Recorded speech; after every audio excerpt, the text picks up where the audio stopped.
the others, Vice Chancellors, colleagues, friends, good afternoon. This is a very special moment for me to join you this morning and to celebrate with the Vice Chancellors. I think just like my colleague,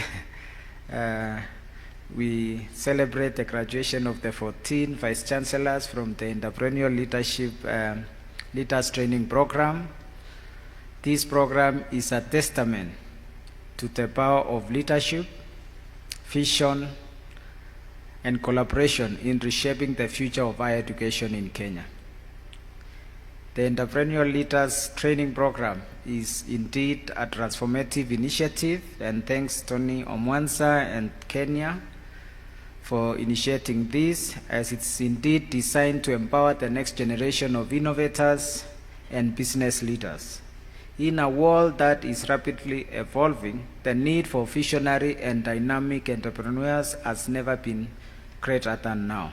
This program shows our great commitment to fostering a culture of entrepreneurship and innovation in an era where technology is the backbone of innovation and economic growth. This program initiates a great opportunity for aspiring entrepreneurs in the digital space, in science, and many other areas. In ICT, which is a sector that the Kenyan government has really prioritized under the digital superhighway and creative economy, will greatly benefit from this program. The journey that began 6 months ago has equipped you, our Vice Chancellors, with invaluable insights and tools. This includes, I believe, entrepreneurial leadership strategies, best practices in innovation ecosystems, the models for effective commercialization and intellectual property management, which is a key area that we in our country and our continent are looking forward to greatly benefit. Some of your sessions, even outside this country, at Hyderabad, which is a key location in technology, must have enlightened you and really put you at the global platform to be able to adopt a competitive approach that we often see in our private sector, and that will enable you to access the best resources available either from public sector, global funds, and even from our governments. I commend the facilitators and organizers of this program, Kenya, the British Council, and NAIL for orchestrating such a great program. Your commitment to nurturing entrepreneurship in our universities is paving the way for groundbreaking transformation that will ripple across our national innovation ecosystem. I was talking with one of the Vice Chancellors and I was saying this is a new awakening in our academia. This training will go a long way to improve the current situation in Kenya's universities' research and innovation efforts, as the program addresses key gaps, especially on research and innovation and impacting our economy. The ministry that I represent, Ministry of Information, Communication and Digital Economy, recognizes the role of innovation and entrepreneurship in driving Kenya's digital transformation. The ministry is making concerted efforts with public and private partners to harness the power of innovation in ICT. The ministry has plans to ensure we integrate digital innovation in all sectors of our industries with the objective of improving the productivity and ultimately contributing to Kenya's economic growth.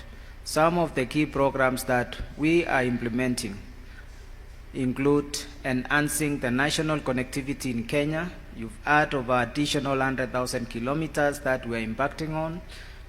Currently, we have over 13,000 that has been achieved within the last 2 years, and we are working with our private sector to ensure we realize the commitment that we've set.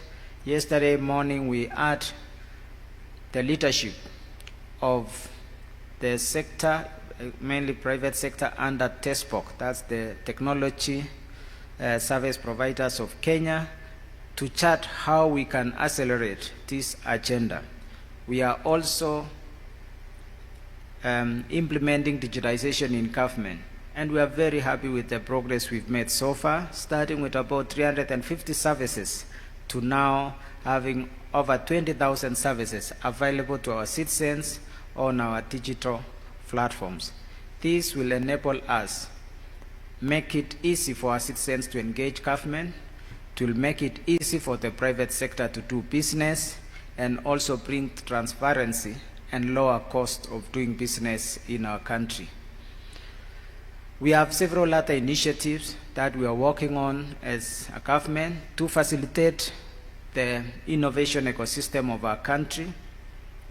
We have key projects under the Vision 2030 program, Concert Technopolis, which we have put all efforts to ensure it remains as a global hub of technology and innovation and a platform for collaboration with academia, industry, and government. We are happy that great milestones are being made there, and thanks to many of you who have worked closely to support the project.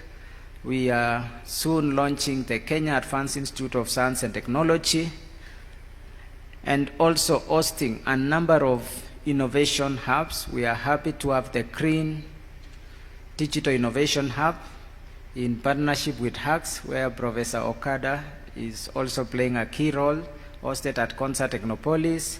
We're expecting also, under an arrangement called Tumbuktu, with the partnership of UNDP under the Green Industrialization Agenda, which aims to set up 10 innovation hubs across the continent, each with a focus area. Kenya focusing on green technology. This is one of the hubs which will be launched in a few weeks at Concert Technopolis. Will also play a key role in deepening and enhancing our innovation ecosystem. We also have other programs with other partners. With UNESCO, we initiated a program to look at how we can increase the participation of Kenya in what's emerging as the digital platforms economy, to see that we can realize growth of indigenous digital platforms. And we initiated a program called DigiCen, which aims to see 1,000 digital platforms rising from our country, so that we can get a share of the digital platforms economy in our country. As we continue to deepen and enhance collaboration, some of the things that are emerging is how do we position our country better? We have indicators like the Global Innovation Index, which represents the picture of how we perform as a country and even as a continent. And this is an area that we all need to work together. As my colleague P.S. Maalim mentioned, we have to work as one government, Ministry of Education, Ministry of Youth, Creative Economy, looking also industry, to see that we really enhance the positioning of our country. We went through the metrics of the Global Innovation Index, and we realized our ranking might not be representing the correct position, because some of the data is indicated as not available. Some of the data we indicated as outdated. So it's something that we think if we collaborate as a country, we can increase our positioning as a global hub of innovation and also improve on our ranking as a country.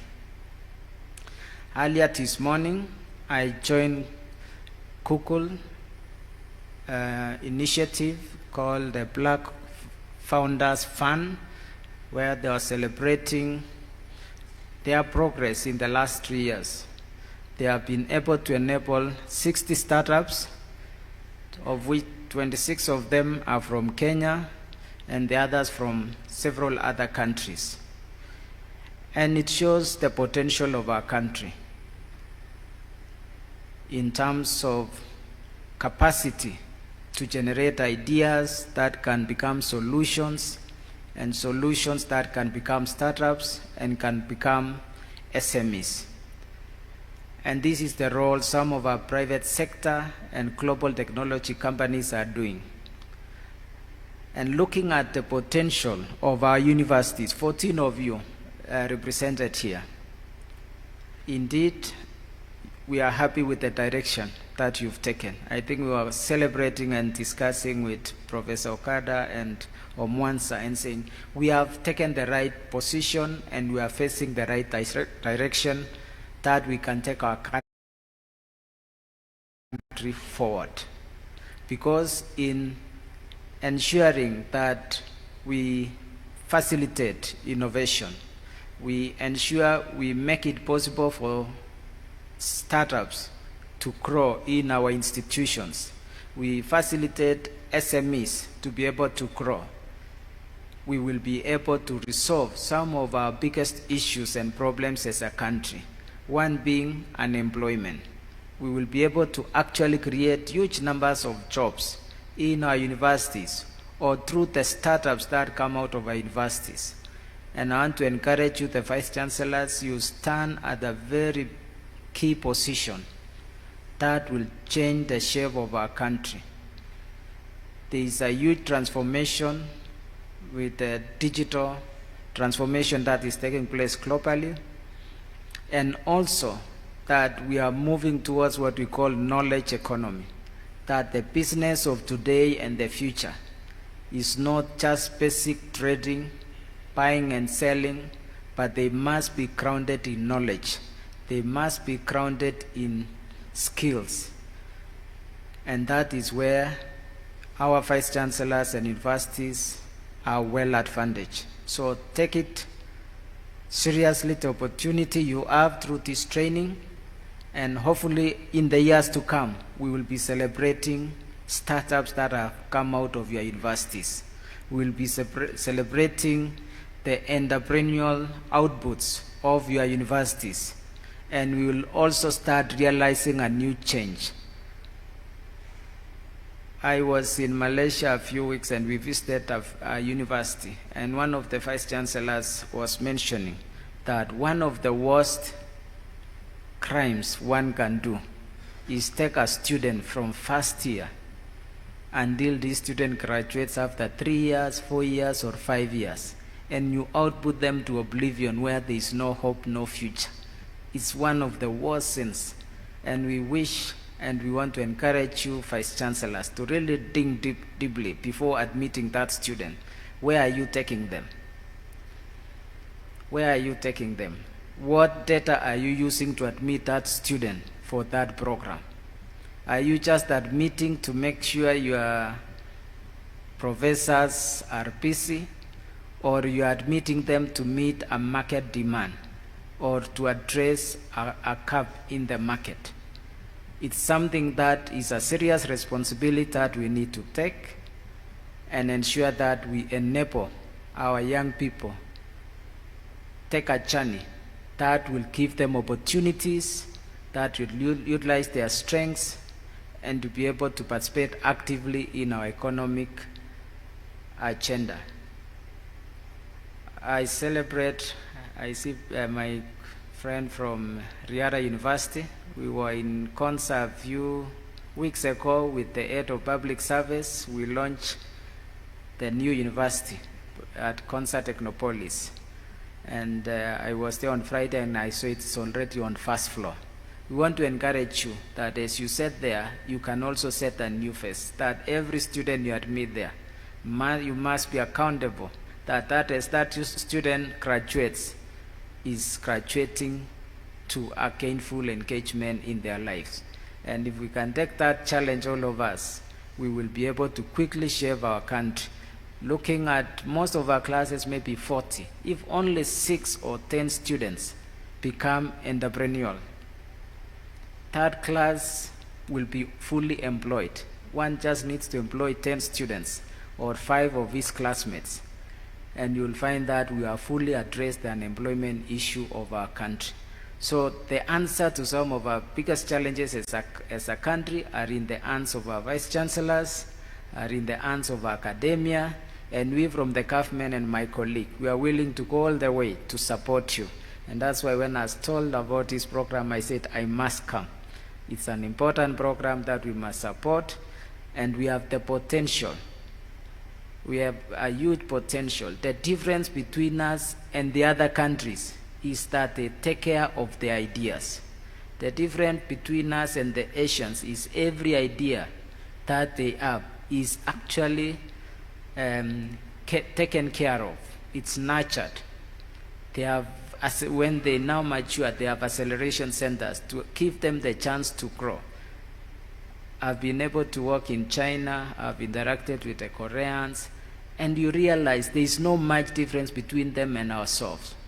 I look at the projects we did in our universities, and many of our students, either in STEM or whatever programs they are doing, those are the same solutions that finally they sell it to us.